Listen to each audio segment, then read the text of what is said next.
और करण बचपन से ही बहुत अच्छे दोस्त थे। वो नर्सरी से लेकर 11th क्लास तक एक ही क्लास में पढ़ते आए थे और वो दोनों ही बचपन से पढ़ाई में थोड़े कमजोर थे, पर दोनों स्पोर्ट्स में बहुत अच्छे थे। पुनीत स्कूल की फुटबॉल टीम का कैप्टन था और करण डिस्ट्रिक्ट बैडमिंटन चैंपियन था। टूर्नामेंट्स में बिजी रहने की वजह से दोनों को ही पढ़ाई करने का बहुत ही कम टाइम मिलता था।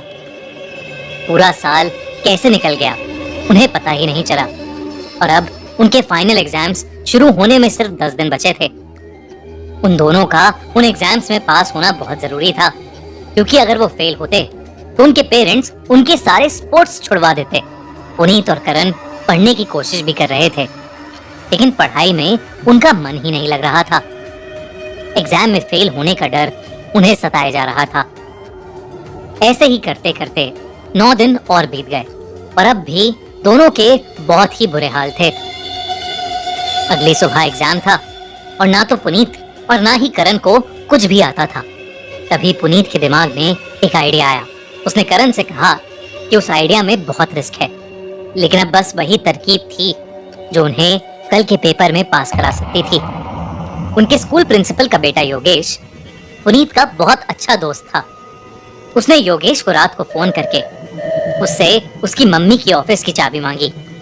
योगेश ने दोस्ती निभाते हुए अपने घर की बालकनी से चाबी नीचे फेंककर पुनीत और करण को स्कूल के प्रिंसिपल ऑफिस की चाबी दे दी। पुनीत और करण का प्लान बहुत सिंपल सा था। वो जानते थे कि एग्जाम से एक दिन पहले ही क्वेश्चन पेपर प्रिंसिपल ऑफिस में आ जाता था। उन्हें बस वही पेपर ढूंढकर उसके क्वेश्चंस कॉपी करके घर लाने थे, पर वो नहीं जानते थे कि उनका ये सीधा सा दिखने वाला प्लान उन्हें कितना उल्टा पड़ने वाला था। जैसे तैसे करके वो स्कूल की दीवार टाप कर स्कूल के अंदर घुस गए। रात के अंधेरे में स्कूल अपने आप में बहुत ही डरावना लग रहा था।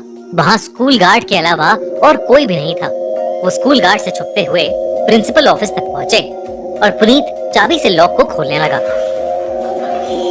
कि तभी करण को अपनी गर्दन पर थोड़ी ठंडी हवा महसूस हुई। उसने अपने बाईं तरफ देखा तो उसे ऐसा लगा कि जैसे कॉरिडोर के एंड में कोई खड़ा उन्हें देख रहा है। करण पुनीत को बुलाने के लिए मुड़ा, पर जब उन दोनों ने वहां पर देखा तो उस कॉरिडोर में कोई भी नहीं था। पुनीत ने करण की बात को नजरअंदाज किया और ऑफिस का ताला खोलकर वो दोनों तुरंत ऑफिस के अंदर घुस गए। वो दोनों ऑफिस में उस क्वेश्चन पेपर को ढूंढने में लग गए कि तभी उन दोनों के सामने कुछ ऐसा हुआ जिससे उन दोनों के होश उड़ गए। ऑफिस में रखी एक अलमारी का दरवाजा खुद ब खुद खुल गया।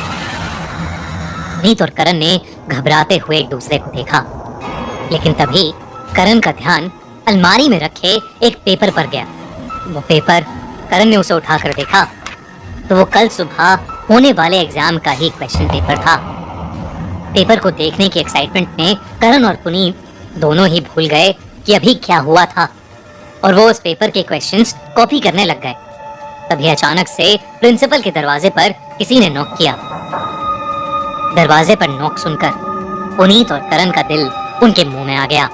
उन्हें लगा कि शायद योगेश ने प्रिंसिपल मैम को बता दिया है और वो उन्हें रंगे हाथों पकड़ने यहाँ आ गई हैं। वो दोनों बिना किसी आवाज किए प्रिंसिपल डेस्क के नीचे छुप गए। दरवाजे पर हो रही ठक धीरे धीरे बढ़ती जा रही थी। पुनीत और करण डरे सहमे बस वहीं छुपे रहे। देखते ही देखते कोई उस दरवाजे को अब जोर जोर से पीटने लगा था। ऐसा लग रहा था कि वो दरवाजा बस अब टूट ही जाएगा, पर तभी एकदम से सन्नाटा हो गया। दरवाजे पर हो रही ठक एकदम से बंद हो गई। पुनीत ने डेस्क के पीछे से उठकर दरवाजे पर नजर डाली और उसकी आंखों के सामने वो दरवाजा धीरे धीरे खुलने लगा। वो दरवाजा पूरा खुल गया, पर दरवाजे के उस ओर कोई नहीं था। जो कुछ भी हो रहा था वो पुनीत और करण की समझ से परे था। वो बस उस एग्जाम पेपर के क्वेश्चंस कॉपी कर कर वहां से निकलना चाहते थे, पर उनका वहां से निकलना इतना आसान नहीं होने वाला था। पुनीत और करण ने डेस्क के नीचे बैठे बैठे ही क्वेश्चंस कॉपी करना शुरू कर दिया। जितने भी क्वेश्चंस कॉपी हो सकते थे उतने क्वेश्चंस उन्होंने कॉपी किए और उस रूम से बाहर भागने लगे। पर वो जैसे ही कमरे से निकलने लगे, उनका पैर कहीं अटका और दोनों ही मुंह के बल नीचे गिर गए। गिरने पर करण की नाक पर बहुत जोर से चोट लग गई और उसकी नाक से खून बहने लगा। वो झटका उसे इतनी जोर से लगा कि करण देखते देखते ही वहीं बेहोश हो गया। पुनीत करण को देख ही रहा था कि तभी उसे अपने पीछे कुछ महसूस हुआ। उसने जमीन पर लेटे लेटे ही अपनी गर्दन को घुमाया तो उसे अपने पास नीले सड़े हुए पैर दिखे। उन पैरों में पस पड़ी हुई थी और वो देखने में बहुत ही ज्यादा भयानक लग रहे थे। करण ने हिम्मत करके नजर उठाई तो वहां एक आदमी खड़ा था जिसने उनके स्कूल के पीएन जैसे कपड़े पहने थे। उसका मुंह इतना सफेद था जैसे उसके शरीर में कोई खून ही ना हो। उसे देखकर ही पुनीत की चीख निकल गई। उस आदमी की दोनों आंखें पूरी तरह से सफेद थीं और वो बिना कुछ बोले बस वहां खड़ा हुआ था। इससे पहले कि पुनीत कुछ कर पाता, उस भयानक आदमी ने अपने हाथ में पकड़ा वाइपर सीधा पुनीत के सर पर दे मारा और पुनीत वहीं गिरकर बेहोश हो गया और वो भयानक आदमी कहीं गायब हो गया। अगली सुबह जब स्कूल गार्ड को कॉरिडोर में दो बच्चे बेहोश मिले तो बहुत हाहाकार मच गया। उस दिन का पेपर कैंसिल हो गया और प्रिंसिपल को पुनीत और करण की चोरी के बारे में भी पता चल गया। पुनीत और करण को उस दिन की शाम को जाकर होश आया और वो हड़बड़ाहट में अपने साथ हुआ हादसा बताने लगे। तभी उनके प्रिंसिपल ने उन्हें बीच में ही रोक दिया। उन्होंने कहा कि स्कूल में भूत प्रेत जैसा कुछ नहीं है।